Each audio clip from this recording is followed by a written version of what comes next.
কিছু কিছু জিনিস আছে চাইলে পাওয়া যায় বা পয়সা থাকলে কিনে নেওয়া যায়, কিন্তু সম্মান এমন একটা জিনিস যেটা কিনা নিজের যোগ্যতায় অর্জন করতে হয়, নিজের কাজ কর্ম আচার ব্যবহারের মধ্যে দিয়ে। গুড মর্নিং, সুপ্রভাত। কেমন আছো পরিবারের সবাই? আশা করি সবাই খুব ভালো আছো, সুস্থ আছো। আমিও ঠিকঠাক আছি। শেফালিস ক্রিয়েটিভ ব্লগসের আরেকটা ফ্রেশ ব্লগে তোমাদের সবাইকে ওয়েলকাম। কয়েকটা দিন বৃষ্টির পর যা রোদ বেরিয়েছে পুরো বুঝিয়ে দিচ্ছে যে গ্রীষ্মকাল এসে গেছে। পুরো কাঠ ফাটা রোদ যাকে বলে। সকাল সকাল একটু ঘর ধরে কাজকর্ম ঝাড়ামোছা হচ্ছে। আর গ্রীষ্মকাল আসা মানেই এদের উৎপাত আরও বেড়ে যায়। শীতকালে তো সবাই ঘুমিয়ে থাকে মনে হয় আমার যা, আর মানে গ্রীষ্ম আসতে না আসতেই চারিদিকে এদের বাসা বাঁধা শুরু হয়ে গেছে। আর যথারীতি আমার ডিউটিও শুরু হয়ে গেছে। আর সকালবেলা উঠেই আগে এই ঝাড়া মোছার কাজটা করে নিলে না বেশ একটু ঝাড়া হাত পা লাগে, তারপর ধীরে সুস্থে সংসারের অন্য কাজকর্ম হোক। আজ জানো তো অন্য একটা রেসিপি বানাবো, মানে সেদিন লাউ পাতা বানিয়েছিলাম, সেটা শর্টে ছেড়েছিলাম। আর আজকে সেই লাউয়ের ডাঁটাগুলো রেখে দিয়েছিলাম, সেটা দিয়ে একটা চচ্চড়ি বানালাম। বেশ ভালোই হয়েছিল খেতে। এই গ্রীষ্মকালে না দেখবে একটুখানি পোস্ত, তারপরে নিরামিষ চচ্চড়ি, ডাল, টক ডাল, এগুলো খেতে না বেশ ভালো লাগে। আর সকাল থেকে এই সারা দিনের এই যে কাজ, এই কাজের মধ্যে দিয়েই আমাদের সম্মান যা কিছু বলো অর্জন করতে হয়। তবে কি এই যে আমরা যে গৃহকর্তীরা যে কাজগুলো সারা দিন ধরে করতে থাকি, তার কি যথাযথ সম্মান আমরা পাই? এ একটা বড় প্রশ্ন। বিয়ের পর সবাই ভাবে হ্যাঁ এটাই তো তোমাদের কাজ, ঘর সংসারের কাজ। অবশ্যই এটা কাজ। প্রত্যেকটা মানুষ যে যে কাজ করে তার জন্য তার প্রাপ্য সম্মান সেখানে সে পায়। কিন্তু আমরা যে এই সংসারে সারা দিনের যে কাজ, তার প্রাপ্য সম্মানকে আমরা সবসময় পাই কি পাই না সেটা পরের হিসাব।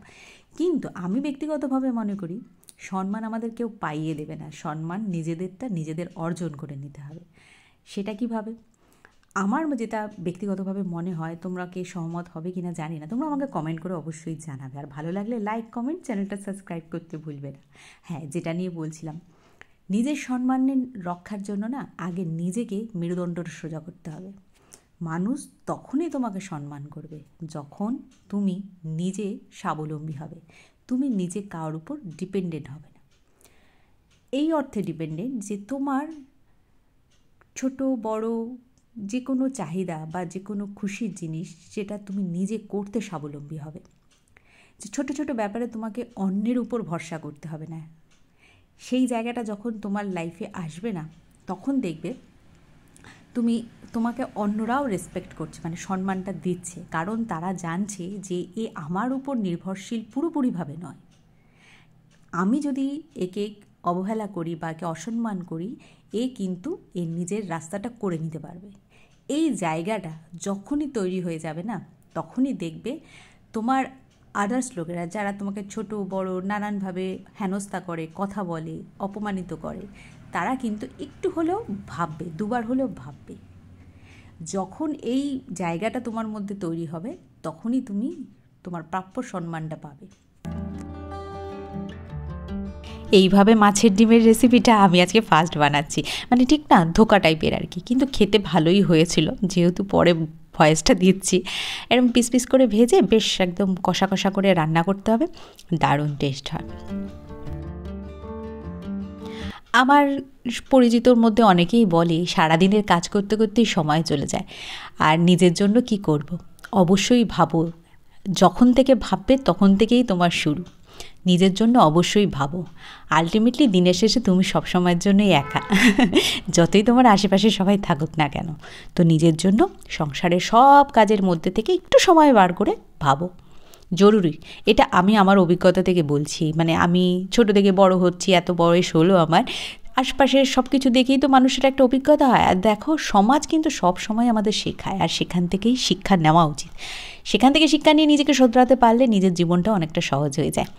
আর এটা কি করছি আমি, এটা না আর ছেলেকে স্কুল বাসে তুলতে গিয়ে এই জিনিসটা দেখতে পেলাম, নিয়ে এলাম। আমার অনেক দিন ধরেই ইচ্ছে ছিল, আর গরমকালে না এটা খুব দরকার। আমি তো এতদিন বোতলের ঢাকনাগুলোকে ফুটো করে গাছে জল দিতাম, আর এটা পেয়ে গেলাম আজকে। আর এত গ্রীষ্মকালে গাছের পাতায় ধুলো পড়ে, যেটা কিনা ওইরকমভাবে জল দিয়ে পরিষ্কার করা যায় না। আমি তো ন্যাকড়া ভিজিয়ে মুছে দিই, কিন্তু এই ছোটো ছোটো গাছের অসংখ্য পাতাগুলোকে মোছা সম্ভব? তাই জন্যই এটা নিয়ে এলাম। বেশ সুন্দর স্প্রে হচ্ছে কিন্তু, তাই না? আমার অনেক দিনের শখ ছিল। আমার শখের জিনিসের লিস্ট থাকে বলি না, আমি এরকম লিস্ট করে রাখি। সময় সুযোগ বুঝে নিজের পকেট বুঝে টুকটাক করে কিনে ফেলি। আমি প্রত্যেকেরই এরকম একটা ফান্ড করা উচিত, জানো তো। আর তাহলে কি হয়, মানে কারোর উপরই কোনো প্রেশারাইজ হয় না আর কি, নিজের সুযোগ সুবিধা মতো সব কিছুই হয়েছে। আজকে টুকটুক করে অনেক রান্নাই করেছি। এই যে ডিমের তরকারি, এটা না ডিমের ভুজিয়া টাইপের বানিয়েছি, অন্য একদিন রেসিপিটা শেয়ার করব। তো এখানে লাল শাক হয়েছে, ডাল তো আমাদের কম্পালসারিই থাকে। আজকের ব্লগটা খুবই ছোট। যদি তোমাদের কিছু ভালো লাগে অবশ্যই লাইক কমেন্ট করবে আর আমাকে একটু সাপোর্ট করো, যাতে ইউটিউবে অনেক দিন হয়ে গেল, নিজের জন্য কিছু অন্তত করতে পারি। ওই যে বললাম, প্রত্যেকের উচিত নিজের জন্য কিছু অন্তত করা। নিজের ব্যাকবোনটা যদি সোজা না হয় না, তাহলে সেটাকে ব্যাকা করার জন্য লোকের অভাব হয় না। তাই জন্যই তোমাদের কাছে বলা, একটু সাপোর্ট করো, যাতে আমি এখানেও নিজের জন্য একটা পজিশন তৈরি করতে পারি। হ্যাঁ, নিজের মেরুদণ্ডটাকে সোজা করে রাখতে পারি। রাত্রিবেলা এখন জানো তো, ওই আজকে টুকটাক একটু রাত্রে টিফিন হয়েছিল বিকেলবেলা, সেইটাকে হয় ছোট্ট রান্নাঘর, একটু কিছু রান্না করলেই মানে চারদিক ভর্তি হয়ে যায়। আবার সেটাকে ওই দুপুরবেলার মতো করেই আমাকে পরিষ্কার করতে হয়। তো ওই জন্য গুছিয়ে টুচিয়ে নিলাম। আর আজকে যেহেতু সন্ধেবেলা একটুখানি ছেলেদের চাউমিন করে দিয়েছিলাম, সেই জন্যই আর দুধটাকে দিইনি। এখন দুধটাকেও গরম করতে হবে। ওই যে পাশে বসে আছে দুধ, ফ্রিজ থেকে বার করে রেখেছি, সেই জন্য আর চট করে গরম করাই না। আর ফ্রিজ থেকে বার করে দুধ গরম করলেই না, আমি দেখেছি দুধটা কেটে যায়। ওই জন্য একটু নর্মাল টেম্পারেচারে আসার পর গরম করি। চলো আজকের মতো আসি, নেক্সট ব্লগে দেখা হচ্ছে।